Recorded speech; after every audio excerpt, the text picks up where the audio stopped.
how to use the hour function in Excel.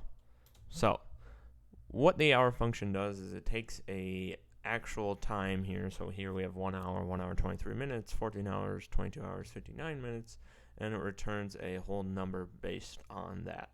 So if I go ahead and hit equals hour, as we always do when we create a function, and then select the cell that we want to take the hour from or the information from, then hit enter, we'll notice that for the 1 hour time period, we get 1 whole hour.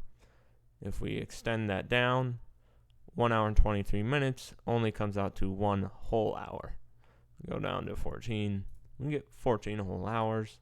And finally, 22:59, we only get 22 full hours, as the 59 minutes does not equal the full 23 hours and you do not round up.